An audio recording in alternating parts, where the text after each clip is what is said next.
महाराज जी आपके चरणों में कोटि कोटि प्रणाम। महाराज जी भोजन के प्रति मेरी लालसा कम ही नहीं हो रही, रोज नए नए व्यंजनों में मेरी रुचि बढ़ती जा रही है। हाँ, तो ये 5 ज्ञानेंद्रियां हैं और 5 कर्मेंद्रियां हैं। ये पूरे चराचर जगत को फांसे हुए, किसी को जबान फांसे हुए, किसी को जनेंद्री फांसे हुए, कोई देखने में, कोई सुनने में, कोई छूने में, कोई भोगने में। पूरा संसार इसी तो मना कष्टान इंद्रियाणी प्रकृति स्थान कर सती।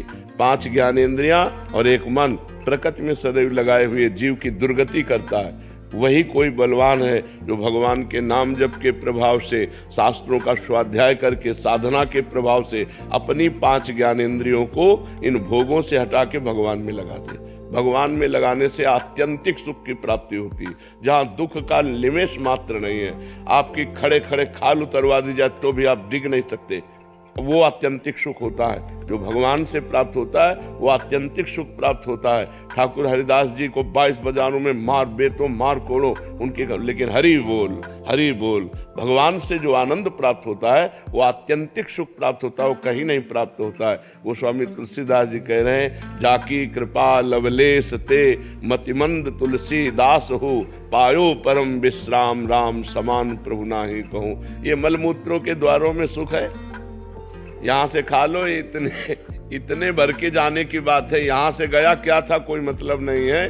वो फिर तुरंत उल्टी करके देखो तो देखने लायक नहीं रहेगा। अगर 6 घंटे पेट में रुक गया तो दुर्गंधयुक्त मल बन जाएगा।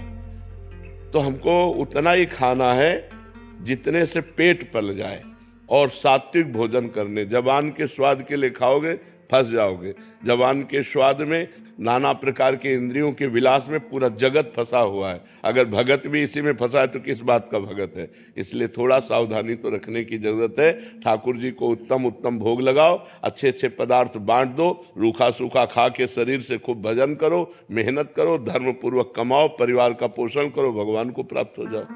अब बुरे आचरणों में जाओगे, जिसकी रसेंद्री बस में नहीं है उसकी कोई इंद्री बस में नहीं हो सकती। 9 इंद्रियां उसके बस में हो जाएंगी, एक इंद्री को बस में कर ले, केवल रसेंद्री को। बहुत दुष्ट है। खाते खाते जीवन, अरे इतना खाने लगते हैं कि मुर्गा मुर्गी बकरा गाय भैंसा सब खाने लगते हैं। नहीं, जबाने का तो स्वाद है। कितना गिरते चले गए कि राक्षस हो गए। बोलो, गाय मुर्गा कुछ भी, कितना लोग भ्रष्ट होते चले जा रहे हैं जबान के कारण। कुछ भी खा रहे हैं, कुछ भी चाट रहे हैं, कुछ भी, मतलब कुछ भी। अब उसके आगे आप विचार करके समाज में देख लो संसार का क्या है। मनुष्य जन्म देवत्व के लिए मिला है, उत्तम आनंद के लिए मिला है। 56 प्रकार के भोग ठाकुर जी को लगते हैं, एक से एक सुंदर स्वादिष्ट भोग ठाकुर जी को भोग लगाओ और उतना पाओ जितने से पेट पल जाए। शरीर को ज्यादा मोटा करने से हमारी दिनचर्या में बाधा आती है, रोग बढ़ते हैं, प्रमाद स्थिति होती है, आलस्य बढ़ता है, भोग बुद्धि बढ़ती है। शरीर को उचित अन्न दो और चर्बी मत बढ़ने दो। थोड़ा व्यायाम करो, दौड़ भाग करो, जिससे शरीर स्वस्थ रहे। मोटा होना स्वस्थ होना नहीं है। स्वस्थ होने का मतलब यथा योग्य वजन होना, यथा योग्य पेट होना, यथा योग्य आहार विहार होना, तो आपका उठना बैठना सब ठीक रहेगा। एक एक क्रिया करने में परेशान, वो कोई स्वस्थता है? स्वस्थता है कि स्वयं खड़े हो जाओ, स्वयं अपनी दिनचर्या करो।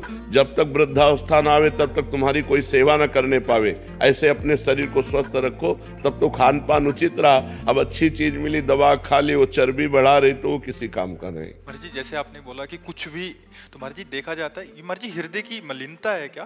क्योंकि महाराज जी जैसे एक ऐसे पवित्र आत्मा होते हैं, जैसे कल ही आप हॉल में एक चीटा था तो आपने बोला इसको बाहर किसी का पैर पड़ जाएगा। एक हृदय ये है और एक हृदय की जिंदा को तल रहे और जिंदा को मार रहे। महाराज जी कैसे हृदय, इनके हृदय मलिन हो चुके हैं, कर्कश कठोर पत्थर हृदय के लोग हैं। इनकी दुर्गति होनी है, इनकी दुर्गति होनी है। वो तो बहुत निंदनीय लोग हैं। भारत जैसा परम धर्म भी दूसरे देशों का अनुकरण करने के कारण भ्रष्ट होता जा रहा है। अन्य देशों के खान पान, अन्य देशों के भोग विलास का अनुकरण कर रहा है भारत, जबकि सदा से भारत के धर्म का अनुकरण अन्य देशों ने किया है। हमारा धार्मिक देश है, हमारा पवित्र देश है, जहाँ धर्म और पवित्रता है वहीं सब कुछ है। लेकिन अब नए नए बच्चे तो बुद्धि भ्रष्ट हो रही, अन्य देशों का अनुकरण। ये boyfriend girlfriend live in relation, ये व्यसन, जो ड्रग्स आदि, ये सब अन्य देशों से अपने देश में पधारा है। ये कोई हमारे देश की न शास्त्र में कहीं लिखा है और न समाज में था। 40 वर्ष पहले ये नहीं था। Boyfriend girlfriend live in relation ये सब कुछ नहीं, गंदी बातें नहीं थी।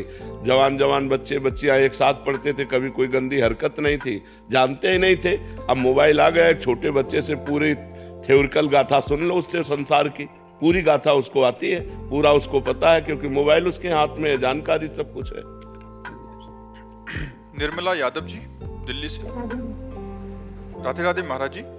महाराज जी, संसार में रिश्ते ज्यादा महत्वपूर्ण हैं या पैसा? क्योंकि समाज में पैसों के लिए न पैसा महत्वपूर्ण है, न रिश्ता महत्वपूर्ण। संसार में महत्वपूर्ण भगवान का भजन। रिश्ता भी मरेगा, पैसा भी छूटेगा, दोनों महत्वपूर्ण है क्या? न रिश्ता टिकाऊ है और न पैसा टिकाऊ है। पति पत्नी में विश्वास नहीं रह गया, पवित्र संबंधों में दरार आ रही है, पवित्र संबंधों में विश्वास जा रहा है। तो अगर भगवान का, अध्यात्म का आश्रय नहीं लिया तो कुछ भी हो सकता है, विश्वास करने योग्य कुछ नहीं है। संबंधों की बात पूछी तो आज संबंध, हर संबंध खतरे में है, क्योंकि जब पवित्रता नहीं है तो जहां अध्यात्म नहीं है, जहां भगवान का आश्रय नहीं है, वो बुद्धि कुछ भी कर सकती है। तो ना पैसा महत्वपूर्ण है, न संबंध महत्वपूर्ण है, महत्वपूर्ण है अध्यात्म, भगवान। जब तक भगवान का भजन नहीं करोगे तब तक खूब पैसा होने पर भी शांत नहीं रहोगे, आनंदित नहीं रहोगे, क्योंकि पापाचरण होगा और पापाचरण का फल दुख होगा, उसे भोगना ही पड़ेगा। अवश्य में भोक्तव्यम कृतम कर्म शुभाशुभम। इसलिए भगवान को महत्व दो। संसार के संबंधों में जो प्रियता है वो भगवान से है। जैसे बेटा बहुत प्रिय है, लेकिन उसके अंदर से भगवान चले जाएं तो कै दिन बेटे के शरीर को रखोगे? उसके शरीर को जला दोगे ना। तो संबंध में प्रियता किससे थी? भगवान से ही। तो संबंध में प्रियता भगवान से ही है। रुपए का जो सुख है, रुपए में कोई महत्व बुद्धि नहीं है। रुपए से विषय भोग मिलते हैं, ये महत्व बुद्धि है। अगर आपको रुपए के सुख की बात कहे तो आपको एक कमरे में बैठा दिया जाए और 500 के नोटों से यहां तक दिया जाए, न पानी न भोजन, आप क्या कहोगे? चिल्ला पड़ोगे कि रुपया हटाओ, हमको 100 रुपया ले जाओ, हमको पानी पिला दो, हमको भोजन दे दो। रुपया किस बात में सुख देता है? उससे विषय सामग्री मिलती है। नहीं, विषय सामग्री ना मिले तो अब 2000 का रुपया आपके पास एक अटैची रख दिया जाए, आपको अच्छा लगेगा क्या? कहोगे हटाओ, बेकार है। क्यों? क्योंकि उससे विषय सामग्री मिलेगी नहीं, अब वो चलता नहीं है। रुपए की प्रियता, धन की प्रियता है, उससे विषय सामग्री मिलती है। विषय प्रियता है, शरीर सुख मिलता है। शरीर से अपनापन हो जाना, यही अज्ञान है। ये शरीर जो है नष्ट होगा, प्रतिपल नष्ट हो रहा है और एक दिन बिल्कुल नष्ट हो जाएगा। तो हमें चाहिए कि इन शरीर के संबंधों और रुपया में आसक्ति न करके भगवान में आसक्ति करें तो हमारा परम मंगल हो जाएगा। महाराज जी, एक संशय निवृत्ति कर दीजिए। शरीर और शरीर की धर्मपत्नी जो है वो आपके आज्ञा अनुसार नाम जप और सत्संग श्रवण वगैरह और अपना चतुरासी गायन और नियमित कर्तव्य कर्म हर एक घंटे में भगवान को समर्पित करके दिनचर्या कर रहे हैं। बहुत सुंदर। तो हमने आपको मानसिक रूप से गुरु मान रखा है। तो हमारी गति और जिन्होंने दीक्षा ले रखी है उनकी गति में कोई अंतर आएगा महाराज जी? अब ये तो हम इसलिए नहीं कह सकते कि आपका लक्ष्य क्या बनेगा, और जो दीक्षा ले चुके उनका लक्ष्य बन चुका है। उनका लक्ष्य बन चुका है प्रिया प्रीतम की दासी भाव। तो अब आपका लक्ष्य क्या बनेगा? हाँ, तो फिर लक्ष्य बन जाने पर लक्ष्य की प्राप्ति हो जाएगी। बहुत सुंदर करते और बहुत अच्छा। हरिदास जी महाराज बरसाना से। राधे राधे महाराज जी। महाराज जी दंडवत प्रणाम। महाराज जी, लाडली जी के लिए खूब रोना तड़पना आए, इसके लिए कैसे कृपा होगी? सेवा बन जाए।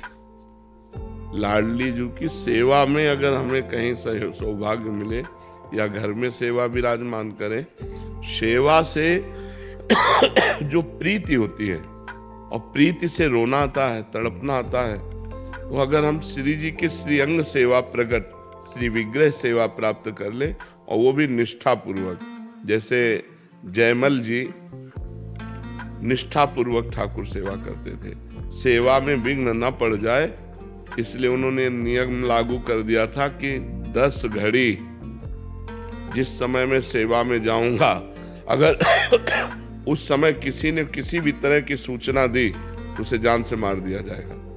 10 घड़ी, 1 घड़ी 24 मिनट, तो 10 घड़ी 4 घंटा, 4 घंटा होते हैं। 4 घंटा वो ऐसी सेवा करते थे कि कोई भी उनको सूचना भी नहीं दे सकता था, इतनी सेवा में संलग्नता। अब जहां प्रवेश हुए, ठाकुर जी का पट बंद किया और वही स्नान श्रृंगार 4 घंटे पूरी तन्मयता पूर्वक सेवा करते, साष्टांग दंडवत करते, और जब बाहर निकलते तब कोई बात कर सकता था।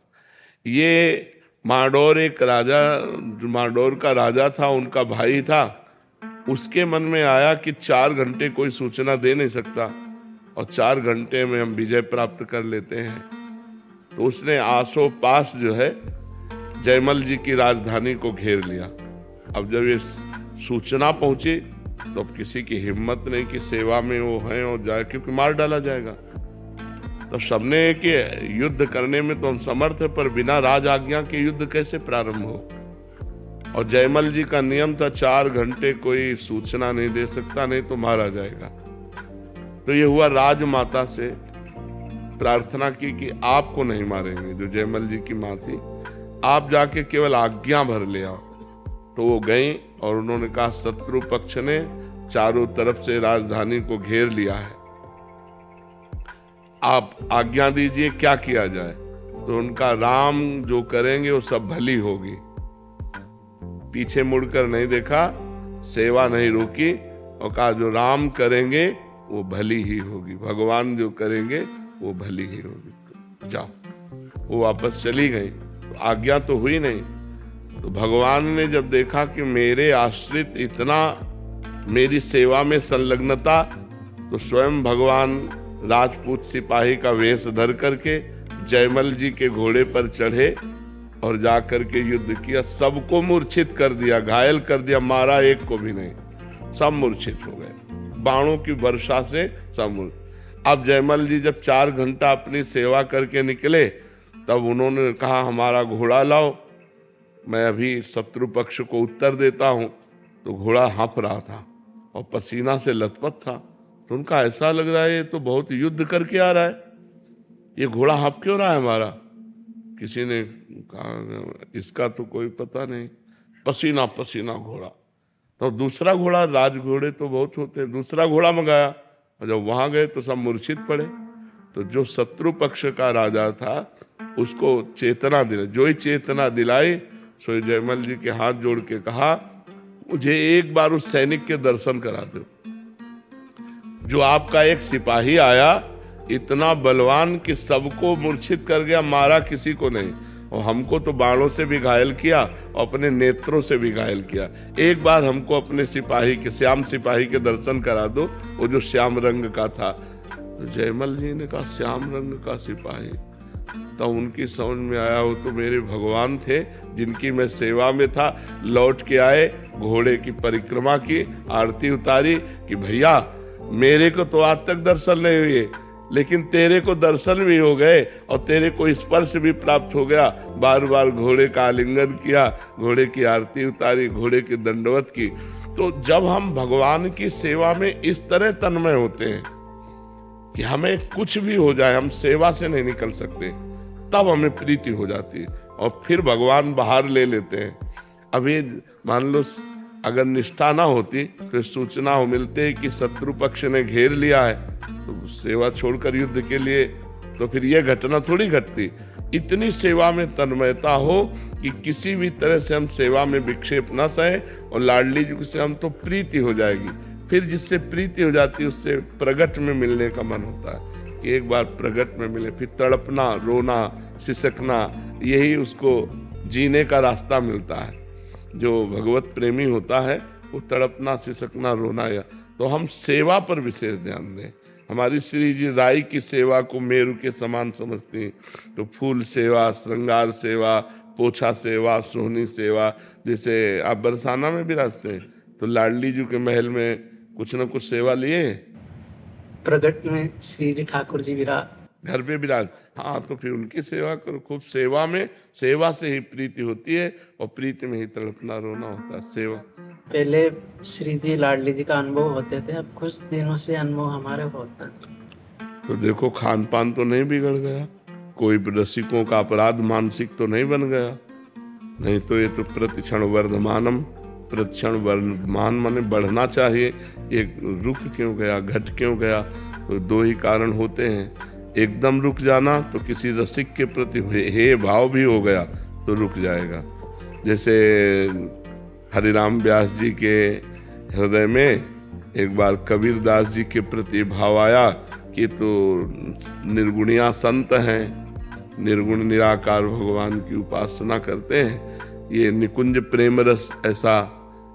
तो हरिराम व्यास जी के हृदय की लीला रुक गई जो प्रभु की चलती थी। तब हरिवंश महाप्रभु से कहा, तो हरिवंश महाप्रभु ने कहा भगवान के किसी लाड़िले का अपराध बन गया, तो उनका ऐसा तो हम क्यों वैष्णव अपराध करेंगे? तो उनका ध्यान कर, तो उनका कबीर दास जी के प्रति ऐसा कहा, बोले यही अपराध बन गया। तो अब कबीर दास जी को रिझाओ, तो यमुना किनारे फिर कली में साचो भक्त कबीर ऐसे पद की रचना करके गायन किया, तो यमुना जी की धारा से कबीर दास जी प्रकट हुए। तो कबीर दास जी ने कहा कि भगवान अलग अलग संतों को अपने नाम रूप लीला धाम का प्रचार प्रसार करने के लिए भेजते हैं। इसका मतलब ये थोड़ी है कि भगवान उसको रस से वंचित कर देते हैं। सब रस का अधिकारी भक्त होता है, तब वो समझे। तो कहीं किसी संत भक्त वैष्णव के प्रति थोड़ी हमारी मलिन बुद्धि हो जाएगी तो फिर हमारा जो है भाव रुक जाएगा, फिर हमारे चिंतन में कमी आ जाएगी। राधे राधे महाराज जी। गुरुदेव, कुछ माह पहले मेरे एक सहपाठी से मित्रता हो गई थी और मैं उस व्यक्ति में आसक्त हो गई और एक दूसरे से जीवन साथी जैसे संबंध भी कोशिश हुए महाराज जी। हालांकि वो ज्यादा दिन तक टिके नहीं, ना ही रहे, पर कुछ परिस्थितियां आई और सब खत्म हो गया। परंतु मेरी उसमें आसक्ति इतनी ज्यादा हो गई कि मैं उसे भूल नहीं पा रही महाराज जी। वो व्यक्ति दिख जाता है। अब वासनाओं के खेल खेलोगे, मन मलिन होगा तो भूल क्या पाओगे? अरे धिक्कार है ऐसे जीवन को कि जो मनुष्य जीवन मिलने पर भगवान के लिए बात नहीं आई कि मैं भगवान को भूल नहीं पाती हूँ। ये जीवन का तो लाभ होना चाहिए। इन नाशवान शरीरों में आसक्ति करके, इंद्रियजन्य सुखों में भोग सुख का अनुभव करके मैं उनको भूल नहीं पाती, तो धिक्कार तुम्हारी बुद्धि को। अपने जीवन को पतित करके, भ्रष्ट करके बुद्धि को मनुष्य में आसक्त कर लिया, यही तो नरक जाने का रास्ता है। और कौन सा रास्ता है? जीवन साथी चुनना है तो एक बार चुन लिया और आजीवन उसका निर्वाह किया तो जीवन साथी है। तो व्यभिचार प्रवृत्ति हुई आज इससे, कल उससे, परसों उससे, नरसों उससे। जिसे आजकल लोग कह रहे हैं ब्रेकअप, बॉयफ्रेंड गर्लफ्रेंड, ब्रेकअप, फिर बॉयफ्रेंड, फिर ब्रेकअप, फिर तीसरा बॉयफ्रेंड। ये क्या है? क्या आज शासन नहीं है ना? न माता पिता का शासन है, न समाज का शासन है, न शास्त्र का शासन, न भगवान का शासन कोई स्वीकार नहीं है ना। इसलिए मनमानी आचरण होते हैं। मनमानी आचरण करने का अधिकार किसने दिया तुमको? या एक बार पाणी ग्रहण किया तो आजीवन निर्वाह किया? अपने पर शासन नहीं, अपने धर्म को नहीं जानती हो, शरीर का बार बार अपवित्र होना, ये क्या है? मन शरीर में लगा हुआ है, मन अपवित्र हो रहा है, पाप का खजाना बन रहा है, नरक जाओ नरक भोगो। ये दुर्लभ मनुष्य देह का क्या लाभ मिला? आजकल यही प्रवृत्ति चल रही, तुम्हारी बात नहीं बच्चा, ये आजकल प्रवृत्ति यही चल रही है। ये कोई मतलब नई बात नहीं, यही प्रवृत्ति चल रही है। भगवान का नाम जप करो, जो संयम से रहो। अगर स्त्री शरीर है तो किसी एक पुरुष का एक बार वरण करो, आजीवन वरण करो। छूट जाए तो ब्रह्मचर्य से रहो, आजीवन ब्रह्मचर्य रहो। ये व्यभिचार प्रवृत्ति से नरक जाने का रास्ता होता है। त्रिविधम नरकस्येदम द्वारम नाशनमात्मनः कामः क्रोधा तथा लोभा तस्मादेत्ययं त्यजेत। ये तीन नरक के द्वार हैं, काम क्रोध लोभ। इन्हीं में जो फंसे हुए नरक जाना है। और क्या करना है? नरक की प्रवृत्ति करनी। भूल नहीं पाती, तुम्हें घृणा हो जानी चाहिए कि जिसके लिए मैंने शरीर समर्पित किया वो आदमी मेरा हो नहीं हुआ तो वो भूलने योग्य है, वो घृणा करने योग्य है। नाम जप करो और सही रास्ते से चलो, नहीं तो किसी काम का मनुष्य जीवन नहीं रह जाएगा। हम कहते हैं दोस्ती करना पाप नहीं है, कोई भी किसी से भी दोस्ती करो, लेकिन दोस्ती गंदगी करना पाप है, बेविचार करना पाप है। ये क्यों करते हो? अगर आपको दोस्ती पक्की तो आजीवन निर्वाह करो, माता पिता का आशीर्वाद लो, देवताओं का अर्चन बंदन करो, ब्याह करो, एक साथ रहो, कोई बात नहीं, आजीवन रहो। ये क्या है, इससे बेविचार, उससे बेविचार, उससे बेविचार। तो किसी का शासन नहीं होता, इसीलिए मनमानी आचरण होते। कोई तुम्हारी बहुत अवस्था है क्या? ये मनमानी आचरणों से क्या होगा? अपने जीवन को खोखला करके नरक जाओ, नरक का रास्ता पुष्ट करो। इसलिए बच्चा सावधान नाम जप करो और सावधान रहो और भगवान का आश्रय लेकर के धर्म पूर्वक जीवन व्यतीत करो। मनुष्य जीवन ये दिव्य मिला है, इससे भगवान की दिव्यता प्राप्त करो। अब हम कहते हैं ठीक है गृहस्थ में जाना है, गृहस्थ में जाइए, लेकिन किसी एक पुरुष का ऐसा वर्णन करो। देखो आजकल मनमानी चल रहा है, माता पिता वर खोजते थे, पंडितों से विचार किया जाता था, बड़े धर्म पूर्वक देवी देवताओं की आराधना करके ब्याह होते थे, आजीवन निर्वाह होता था। हमने कभी नहीं सुना डिवोर्स, गांव में कभी डिवोर्स नहीं सुना हमने। ये जो व्यभिचार प्रवृत्ति शुरू ना, गर्ल फ्रेंड और बॉय फ्रेंड और लिव इन रिलेशन, यहां से शुरू हुआ डिवोर्स। नहीं, हमने कभी डिवोर्स नहीं सुना। आजीवन निर्वाह, क्योंकि माता पिता ने किया, देवी देवताओं का पूजन करके शास्त्र के पंडित के अनुसार अग्नि के फेरे लेकर, तब कहीं वो धर्म से चलो। इस तरह के मनमानी आचरण कोई भी मत करो, नहीं तो पछताना पड़ेगा। संसार का बड़ा विचित्र स्वरूप है, होश में चलना चाहिए। आचार्य अखिलेश आनंद जी, हरिद्वार। राधा वल्लभ श्री हरिवंश महाराज जी, हम सब कुछ जानते हैं धर्म क्या है अधर्म क्या है, पर सब कुछ जानते हुए भी अधर्म और आत्मा नहीं के जानते हो, नहीं जानते हो। जानकारी उसे कहते हैं कि जब जान गए तो जय जाने जग जाए हेराए, जागे जथा सुपन भ्रम जाए। स्वप्न में जैसे हम जगे हुए होते, तो क्या जगे हुए होते हैं क्या? स्वप्न में हम क्रियाएं करते देखते हैं और ऐसा थोड़ी लगता है कि मैं स्वप्न देख रहा हूँ, ऐसा लगता है मैं जगा हुआ हूँ। तो क्या वो जगा हुआ होता है क्या? वो अज्ञानी स्वप्न में अपने को जगा हुआ जैसे मानता है, तो जगा हुआ नहीं होता। ऐसे आप अज्ञान की धरा में हो और आप ये जानकारी कर रहे हो कि मुझे धर्म का पता है, मुझे अधर्म का पता है। जैसे अपने को जानकारियां जो कुछ हैं, जो उपलब्ध हो चुकी, वो प्रकृतिजन्य केवल बुद्धि तक है, आपके अनुभव में नहीं है। अनुभव में नहीं तो पता है। पूरा हलवा बनाने की प्रक्रिया आती है, लेकिन कभी बैठ करके बना के पाया नहीं तो क्या फायदा? जिस जानकारी का प्रयोग ना हो सके, वो जानकारी हमारी किस काम की? बात समझ रहे ना? इसका तात्पर्य हुआ कि हम अध्यात्म बल से कमजोर हैं। हम जानते हैं कि ये नहीं करना चाहिए, हम जानते हैं ये करना चाहिए। तो जो करना चाहिए वो कर नहीं पाते, जो नहीं करना चाहिए वो हम छोड़ नहीं पाते। ईमानदारी का विषय ये है। इसका कारण हमारे अंदर अध्यात्म बल की कमी है। हम अगर प्रशांतात्मा विगत भीर ब्रह्मचारी वृत्ति स्थित है, अगर हम संयम से चलें, अपने अंतःकरण में निरंतर भगवत चिंतन करें, ब्रह्मचारी व्रत से स्थित हों और निरंतर परमात्म चिंतन करें, तो अभी आ जाएगा। जो नहीं करना वो नहीं करना, चाहे प्राण निकल जाए, और जो करना है वो उत्साह संपन्न होकर के करना है। तो हमारे अंदर जो जानकारियां, उनका प्रयोग ना करने का जो हमारे अंदर असमर्थता है, वो अध्यात्म की कमी है। यदि हम खूब भगवान नाम जप करें, शास्त्र स्वाध्याय करें, ब्रह्मचर्य से रहें, पवित्र आहार करें, तो बहुत बढ़िया आ जाए, बहुत बढ़िया आ जाए, स्थिति बन जाए हमारी। और हम भगवत चिंतन रहित हैं, इसीलिए हमारे, तो इसलिए ये जानकारी होते हुए भी हम नहीं जानकार हैं। जानकारी अगर जितने आपको जानकारी, अगर उसका प्रयोग कर ले तो आप ब्रह्म सिद्ध महापुरुष हो जाए। किसको जानकारी नहीं? जब गांव में लोग शव यात्रा करते हैं, बोले राम नाम सत्य है, सत्य बोलो मुक्ति है। इससे बड़ा और क्या ज्ञान होगा?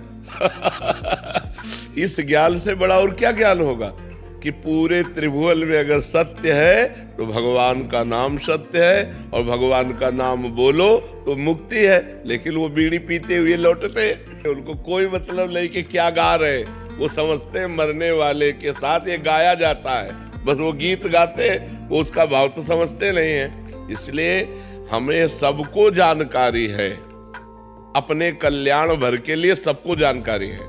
सबको ही जानता है मरना है, सब देख रहे हैं एक दूसरे का मरना।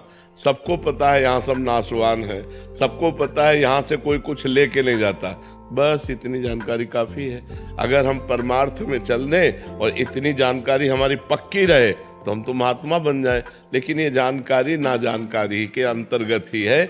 जैसे स्वप्न में जगा हुआ मानता हुआ भी वो सो रहा है, वो अपने को जगा हुआ मानता है, लेकिन जब जगेगा तो स्वप्न हट जाएगा।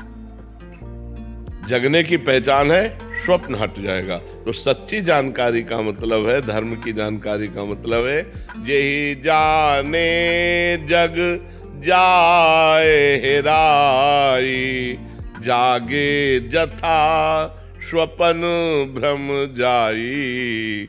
जो जान गया तो उसके सामने से संसार ऐसे गायब हो जाता है जैसे स्वप्न का पूरा दृश्य जागने पर गायब हो जाता है। फिर दिखाई क्या देता है? सिय राम मैं सब जग जानी, करूं प्रणाम जोरी जुग पानी। तो हम अपनी जानकारी को सत्य बनाएं, हम अपनी जानकारी का प्रयोग कर सके, इसलिए खूब नाम जप करो और ब्रह्मचर्य का जरूर ध्यान दो। आज व्यभिचार परायण हमारी जनता हो रही है, जिधर देखो व्यभिचार का बोलबाला है। वो सब अपवित्र बुद्धि। अध्यात्म को धारण करने के लिए गृहस्थ में है तो उचित ब्रह्मचर्य और विरक्त में है तो पूर्ण ब्रह्मचर्य। ब्रह्मचर्य के बिना, ब्रह्मचर्य जीवन की नींव है। ये आजकल नए नए सब जितने बच्चे हैं ना, गर्लफ्रेंड बॉयफ्रेंड हस्तमैथुन ये वो सब नष्ट किए दे रहे हैं अपने आप को। ये क्या है? मनुष्य जीवन का उपहास कर रहे हो, देव दुर्लभ मनुष्य जीवन का उपहास कर रहे हो। बड़े भाग मानुष तन पावा, सुर दुर्लभ सदग्रंथन गावा। साधन धाम मोक्ष कर द्वारा, पाई न जे परलोक संभारा। सो परत्र दुख पावई, सिर धुनि धुनि पछताए। काल ही कर्म ईश्वर मिथ्या दोष लगाए। इसलिए खूब नाम जप करो। मोहित सेठी जी गुरुग्राम से। राधे राधे महाराज जी, श्री हरिवंश। महाराज जी, पहले 25 वर्षों तक आर्थिक कठिनाइयों के कारण मैंने पढ़ाई और अब ऑफिस के काम को ही श्रेष्ठ कर्म मानकर अब तक जीवन बीता, बस इस आशा में कि परिवार को संभालूं। लेकिन जब से आपको गुरु स्वीकार किया तब से समझ आया कि जीवन का एकमात्र लक्ष्य भगवान को पूर्ण रूप से समर्पित होना है। महाराज जी, अब इस ओहदे पर पहुंच चुका हूं कि जहां रोज 13-14 घंटे काम करना पड़ता है और साथ में नाम जप में महाराज जी बहुत कठिनता आ रही है। केवल 1 ही घंटा दिन में दे सकता हूँ नाम को। महाराज जी, अभी मन में पीड़ा होती है, चिंता होती है, डर भी होता है। लेकिन 14 घंटा हर समय आप बोलते तो नहीं रहते ना, क्रियाएं भले कर सकते अपने, कोई भी क्रिया, और उसमें भी हमें मिनट सेकंड का तो समय मिलता है ना। उस मिनट सेकंड को राधा राधा राधा और पूरे के पूरे 14 घंटे भगवान को समर्पित कर देना। ये कर्म समर्पण हो जाएगा और भगवान, हृदय से भगवान के आश्रित हो। जो शेष समय मिले आपके 14 घंटे में, उसमें राधा राधा राधा राधा राधा राधा, उसमें नाम जप करो। और जो 14 घंटा के बाद 6 घंटा सोने में समझ लो, तो 14×6 कितने हुए? 20 हुए। तो 4 घंटे तो अभी बचे, वो 4 घंटे कहाँ दोगे? महाराज जी, क्या होता है कि जैसे 13-14 घंटे काम कर रहे हैं, उसके बाद भी क्योंकि आदत ऐसी पड़ी हुई कि उसी के बारे में सोचते रहते हैं कि उसको कैसे। नहीं, गलत बात, इसी को सुधारो। वो स्थायी चीज नहीं है। मरोगे तो ना ऑफिस जाएगी और ना ये सब कार्य जाएंगे तुम्हारे। एक कर्तव्य पूजा है, हम 14 घंटे समय उसको दें। हम नहीं कहते कि आप 14 घंटे समय मत दो, 14 घंटा समय दिया, इसके बाद कार्य प्रणाली की स्टाफ। अब हम दूसरा अपने जीवन को पारलौकिक उन्नति के लिए अब हम थोड़ा सत्संग सुनते हैं, थोड़ा शास्त्र स्वाध्याय करते हैं। 1 घंटा ले लो उसका मार्जन करने का, हमारे द्वारा उसमें से क्या गलती हुई, क्या उन्नति के लिए हमें करना चाहिए, उस पर विचार कर लो। तो 3 घंटे फिर भी बचते हैं। तो 3 घंटे भजन करो, शास्त्र स्वाध्याय, ठाकुर सेवा, नाम जप। 3 घंटे भागवतिक करो, 14 घंटे संसारिक करो, 1 घंटे दोनों कार्यों के चिंतन का करो, 6 घंटे सो जाओ। पूरा विभाग हो गया 24 घंटे का। ईमानदारी से यदि करो तो भजन के लिए सबको टाइम है, और बेईमानी करो तो किसी को टाइम नहीं है। बोले हम तो गृहस्थ हैं, बस एक शब्द में मारा कि पूरा का पूरा जीवन बर्बाद कर दिया। अरे गृहस्थ हो तो क्या हर समय तुम काम में लगे रहते हो? 12 घंटे 14 घंटे काम करने के बाद 6 घंटे सोने के बाद 4 घंटे बचे। हम 2 घंटे छोड़ देते हैं, 1 घंटा भोजन, 1 घंटा मनोरंजन, तो 2 घंटे भजन करो। 120 मिनट अगर भजन करोगे तो तुम्हें आनंद की प्राप्ति होने लगेगी। ये बेईमानी ना की जाए। मनोरंजन में, संसार के इस कार्यों में ही केवल जीवन नष्ट कर देने से जीवन का लाभ नहीं। जीवन का लाभ उस दिन की याद करो जिस दिन तुम मरोगे। हम तो अध्यात्म हमारा उस दिन के लिए तुम्हें बलवान बनाता है। जिस दिन तुम्हारी मृत्यु आएगी, न तुम्हारी पत्नी साथ होगी, न तुम्हारा मित्र साथ होगा, न तुम्हारी ऑफिस साथ होगी, न बैंक बैलेंस होगा, न घर होगा, न कोई सामग्री होगी। क्या पूरा जीवन बर्बाद कर दिया। अब जाने के समय तुम्हारे पास क्या है? इस लोक से क्या लेके जाओगे? इस लोक से ले जाने के लिए भगवान नाम, राधा राधा राधा। जो नाम जप किया, जो परोपकार किया, जो धर्म किया, जो तीर्थाटन किया, ये तुम्हारे साथ जाएगा। तो मनुष्य जीवन में एक पक्ष उधर भी रखो, तो एक पक्ष आगे के संभालने के लिए भी रखो, परलोक संभालने का भी रखो। तो इसलिए 2 घंटे तो भजन करो ही। और 1 से 1.5 घंटा तो हो जाता है रोज का। जी हाँ, बिल्कुल ठीक है। और बीच बीच में नाम जप करते रहो, और शेष जो भी समय आपका वो भगवान को अर्पित करते रहो। ये कर्म समर्पण और भगवत स्मरण के प्रभाव से निश्चित भगवान की कृपा प्राप्त होती है। प्रकाश जी, तमिलनाडु से। महाराज जी राधे राधे। महाराज जी, भगवत गीता में 3 मुख्य योग का वर्णन किया है, कर्म योग, भक्ति योग और ज्ञान योग। महाराज जी, इनमें से कौन सा योग जीवन में सर्वश्रेष्ठ है? सब अपनी जगह श्रेष्ठ हैं। अपनी बुद्धि को देखना चाहिए कि मैं किस योग का अधिकारी हूँ। यदि खूब कर्मठता है, कर्म प्रवीणता है, कर्म में रति है, तो निष्काम भाव से कर्म योग के अधिकार का वो प्राणी है, मनुष्य है। जो भगवान की चर्चा सुनते ही हृदय आसक्त हो रहा है, दैन्यता है, भगवान का नाम प्रिय लगता है, लगता मेरे से तो कुछ हो नहीं सकता, हे भगवान शरणागत प्रतिपाल। ना विषयों का संपूर्ण त्यागी है, ना उसे संसार का संपूर्ण ज्ञान है। वो अपने को अधम समझकर भगवान की तरफ, वो भक्ति का अधिकारी है। और जो बहुत विवेकशील है, तर्कशील है, और जो वैराग्यवान है, जो चरम सीमा की वस्तु को प्राप्त करने के लिए अपने प्राण तक देने के लिए तैयार, वो ज्ञान मार्ग का अधिकारी है।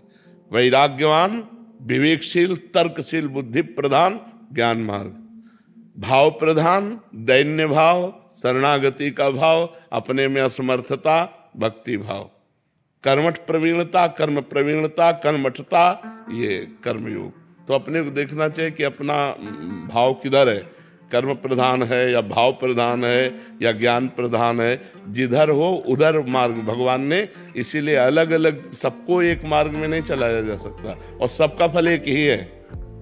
परिणाम में सबका फल एक ही, संसार बंधन से मुक्त होकर आत्मस्वरूप में स्थित होना ज्ञान मार्ग, संसार बंधन से मुक्त होकर भगवान के प्रेम में डूबना भक्ति मार्ग, संसार संबंध से रहित होकर के परमात्मा स्वरूप में स्थित होना कर्मयोग। वही परमात्मा है, वही भगवान है, वही ब्रह्म है। जो ज्ञानी लोग जिसे ब्रह्म कहते हैं, भक्त उन्हें भगवान कहते हैं, योगी उन्हें परमात्मा कहते हैं। तत्व तो एक ही है। समझ गए ना आप? ब्रजेश कुमार जी, बिहार से। राधा वल्लभ जी। महाराज जी, श्री हरिवंश। महाराज जी, आपके चरणों में कोटि कोटि प्रणाम। महाराज जी, बचपन में से ये सुनते आ रहे हैं कि हम शरीर नहीं हैं, आज तक जान क्यों नहीं पाए कि अपने आप को आत्मा के रूप में देखना इतना साधन। जब तक साधन नहीं करोगे तब तक नहीं। साधन करो, साधन करते करते साधन का अभिमान त्याग हो जाएगा, तब समझ में आ जाएगा। बिना भजन के बाद समझ में आ जाएगी।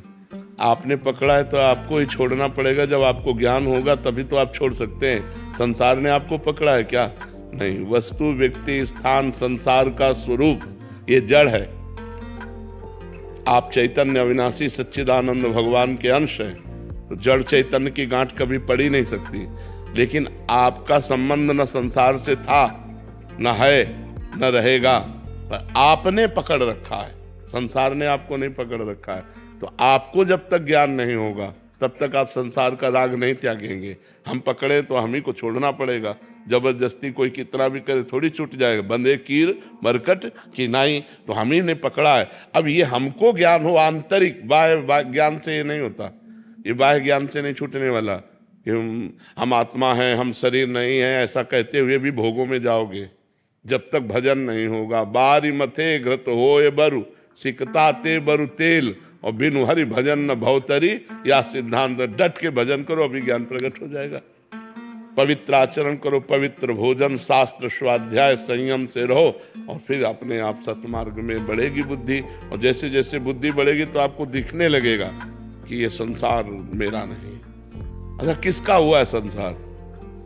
पूरा जीवन पढ़ लिख करके बड़े पदाधिकारी बने, करोड़ों अरबों रुपए कमाए, मकान बनाया, लड़का बच्चा परिवार, मर गए, एक चौवन्नी पास नहीं, कुछ साथ नहीं जाएगा।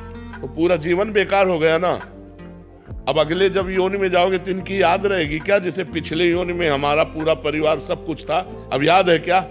नया फिर दुकान मकान, फिर ये कब तक चलता रहेगा? अनंत जन्म हो गए यही करते हुए। ये ज्ञान होता है जब भजन करता है जी, तब अरे ये मेरे नहीं है, मैं तो भगवान का हूं, मैं परमात्मा स्वरूप हूं। ये बिना भजन के थोड़ी ज्ञान आ जाएगा।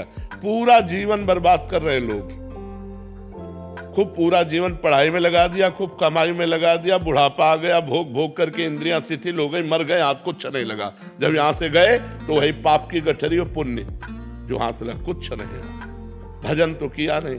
अगर भजन किया तो वही साथ जाएगा, अन्यथा यहाँ के कुछ। और सब जानते हैं, और जान करके सब अनजान बने हुए। सब उनको लगता है वो मरा, मैं थोड़ी मरूंगा। उनको लगता है उसका छूटा, मेरा थोड़ी छूटेगा, मेरा तो सब मेरे साथ जाएगा। ये जीव का अज्ञान भगवान से विमुख करके दुर्गति कराता रहता है। श्री राधे महाराज जी।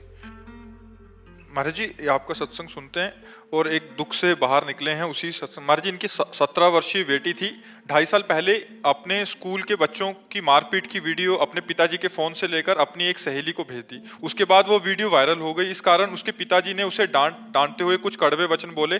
3 दिन तक दोनों एक दूसरे से बोले नहीं और वो इतनी कठोरता सह नहीं पाई और उसने आत्महत्या कर ली। महाराज जी, इस आत्महत्या के दोषी हम हैं या उसके और उसके हमारे प्रारब्धवश हैं? हम प्रायश्चित क्या करें? ये मूर्खता है, मूर्खता है। इसमें दोष की बात नहीं, इसमें मूर्खता है। क्या है? पापा है, 3 दिन नहीं बोल रहे, चौथे दिन बोलेंगे, 5वें दिन बोलेंगे। हमको अपनी तरफ से सॉरी बोलना चाहिए। मान लो हमारे पिता हैं तो हमें आप कर लेने से कोई निदान हो गया क्या? वो प्रेत योनि मिलेगी जा करके, भूत प्रेत की योनि मिलेगी। उसका हमें लगता है कि अगर आप लोग कर सको तो 1 सप्ताह की भागवत उसके लिए करवा लो, हो गए। हाँ तो बढ़िया है, लेकिन दोष उसी जीवात्मा का है जो स्वयं कर रहा है। अगर हम उसको प्रेरित करें और फिर वो आत्मा करे तो वो बात होती है। अब अपने आप विचार करके, बच्चे हैं, और वो हमें लगता है कि बच्चों को प्रोत्साहन देना चाहिए और ऐसी परिस्थिति ना प्रकट की जाए। माता पिता को भी चाहिए कि बच्चों से फ्रेंडवत, मित्रवत व्यवहार करें, जिससे वो उनके जो अंदर छुपी हुई भय या छुपा हुआ संकोच या छुपा हुआ अपने को मारने की बातें वो सब निकल जाएं। अब बच्चों को थोड़ा मित्रवत व्यवहार करना चाहिए। ऐसा भय नहीं दिखाना चाहिए कि अगर बाहर मान लो गलती भी हो गई कोई, तो घर में आके अपनी मम्मी से बात कर ले, अपने पापा से बात कर ले। पापा को चाहिए कि मित्रवत व्यवहार करे। जब बच्चा सयाना हो जाए तो दोस्त की तरह व्यवहार करना चाहिए। कभी पास बैठ करके प्यार से बात करना चाहिए, क्या चल रहा है, मतलब एक दोस्त की तरह। डराना नहीं चाहिए। देखो कोई भी गलती करना, हम तुम्हारे दोस्त की तरह तुम्हारा हित चाहते हैं, तो हमें बता देना। ऐसा व्यवहार नहीं करना चाहिए। बच्चे गलत करके मान लो गलत हो गया, अब उनको ये भय कि पापा जान जाएंगे और उधर दूसरा ब्लैकमेल कर रहा है, तो सोचते हैं इससे अच्छा कर लो, इससे अच्छा कर लो। तो हमें लगता है ऐसी परिस्थितियां हम अपने बच्चों के सामने ना आने दें। अच्छा है, क्योंकि बच्चे तो नादान होते ही हैं, उनकी नादानी में बात हो जाती है, उनको ज्ञान नहीं। आत्मा इतना बहुत बुरा पाप है, जीवन की पहली गलती की। हाँ बिल्कुल बिल्कुल बिल्कुल। हाँ वही तो कह रहे हो, नए बच्चों से ऐसे हो जाते हैं, बच्चे से गलतियां हो जाती, पर माता पिता को भी चाहिए कि सावधान ही नहीं लगने दिया उसको। हाँ। शिखा मिश्रा जी कानपुर से। राधा वल्लभ श्री हरिवंश महाराज जी। महाराज जी, क्या प्रभु की भक्ति केवल प्रेम से ही प्राप्त हो सकती है या अन्य साधन? भक्ति से प्रेम और प्रेम से भगवत प्राप्ति। भक्ति से प्रेम, 9धा भक्ति से 10धा भक्ति प्रेम, और प्रेम से भगवत प्राप्ति होती है। प्रेम से भगवान का साक्षात्कार होता है। जान ले सो जान निहारा, राम ही केवल प्रेम प्यारा। प्रेम ते प्रगट होय मैं जाना, मिले ही न रघुपति बिनु अनुरागा, किए कोटि तप जोग विरागा।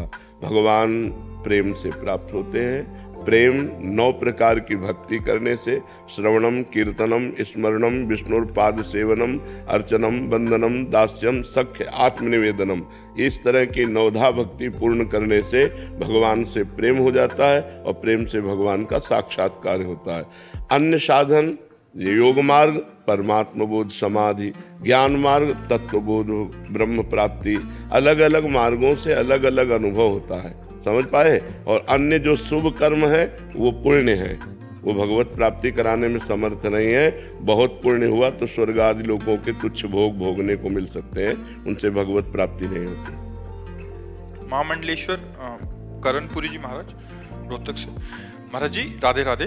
महाराज जी अब ऐसा लगता है कि युग बदल गया है, जैसे ना पहले प्राणी थे ना जैसे पहले जैसे सोच नहीं रही। महाराज जी आजकल सब बच्चे मोबाइल में अग्रसर हैं, नशे में बिल्कुल यूथ जा रहा है। बिल्कुल, महाराज जी बहुत ऐसे में बहुत कैसे? जोर से युग परिवर्तन हो रहा है। भ्रष्टाचार, नशेबाजी, हिंसा, चोरी, ये सब बहुत, किसी पर किसी को विश्वास नहीं रह गया। वर्णाश्रम धर्म का कोई आचार नहीं रह गया, शास्त्र सम्मान नहीं रह गया, सब मनमानी आचरण चल रहे हैं। मनमानी बदल रहा है और बदलेगा, अभी तो भ्रष्टाचार और बढ़ेगा, तभी तो कलयुग का प्रभाव आएगा। भा भ्रष्टाचारा सब संसारा, धर्म सुने नहीं काना, कान से भी धर्म सुनने में नहीं आएगा, ऐसा भ्रष्टाचार बढ़ेगा। वो तो बढ़ ही रहा है, प्रतिपल बढ़ रहा है। ये राक्षसी प्रवृत्ति बढ़ती चली जा रही है। जिसको देखो नशेबाज बन रहा है, जिसको देखो व्यभिचार में प्रवृत्त है, जिसको देखो धन मिले चाहे जितना झूठ बोलना पड़े, बेईमानी करना पड़े, घूसखोरी करना पड़े, अधर्म करना, तो कहाँ शास्त्र मर्यादा, कहाँ धर्म मर्यादा, कहाँ मर्यादाएं रह गई। कोई बिरला ही ऐसा है जो शास्त्र का चिंतन करता हो कि इसके अनुसार हमें चलना चाहिए। कोई धर्म का चिंतन कर, नहीं मेरा धर्म ये नहीं है, मैं ऐसा नहीं कर सकता। ऐसा गांव में 100 रुपया के गेहूं बेचे गए थे, ये 45 वर्ष पहले की बात बता रहे हैं। तो 110 रुपये आ गए थे, उसके गिनने में भ्रम हो गया होगा, 10 का नोट ज्यादा आ गया था। तो जब घर में गिना गया तो 110 थे, तो कहा पूरे लेके जाओ उसके सामने और उसको दिखाओ जाके कि 10 का नोट तुम्हारा एक्स्ट्रा था, और उसको दिया। और फिर 100 रुपये के गेहूं, रुपया 1.5 रुपया किलो गेहूं बिकता था, तो 100 रुपये के गेहूं बेचे थे, 10 एक्स्ट्रा आ गए तो काफी थे।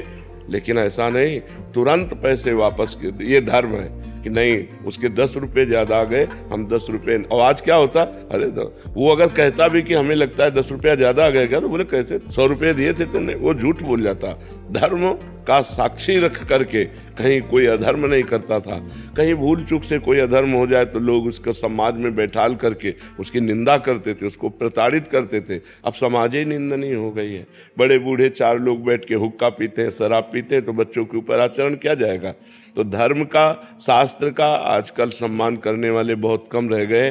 शास्त्र में क्या लिखा है, मेरा क्या आश्रम है, आश्रम के अनुसार मेरा क्या धर्म है, ये कोई जान ही नहीं रहा। बस मनमानी आचरण करते रहो, मनमानी आचरण करते रहो। पहले सत्य था। हाँ, पहले से बिल्कुल सत्य बात है। पहले सत्य, धर्म का स्वरूप सत्य ही है। पहले सत्य था, अब तो व्यभिचार, झूठ, व्यसन ये सब बढ़ रहा है। पर फिर भी कुछ धर्मात्मा लोग तो हैं ही, कुछ भगवान के नाम जापक तो हैं ही, नहीं तो बड़ा आतंक मच जाए। अगर सब व्यभिचारी हो जाएं, सब व्यसनी हो जाएं, उनमें से कुछ तो संयम में चली रहे, कुछ संत महात्मा है, कुछ धर्मात्मा गृहस्थ है, जिससे अभी थोड़ा पृथ्वी टिकी हुई है, नहीं तो आतंक मच जाएगा। तो ये आधुनिकता अगर धर्मयुक्त नहीं है तो लोग अनुसरण करते हैं कि दूसरे देशों में देखो लोग कितने सुखी, इसे सुख कहते हैं। आग लगी तो लगती ही चली गई, भूकंप आया तो गिरते ही, बाढ़ आई तो समेटती चली। तो जल, पृथ्वी, वायु, आकाश, अग्नि, ये 5 प्रधान देवता हैं जिनसे शरीर बना हुआ है। अगर धर्म से नहीं चलोगे तो जितना पुण्य उतना भोग लो, इसके बाद तुम्हें यही जला के राख कर देंगे, यही तुम्हें नष्ट कर देंगे। इसलिए बहुत डरना चाहिए कि हमसे पाप ना हो और धर्म पूर्वक आचरण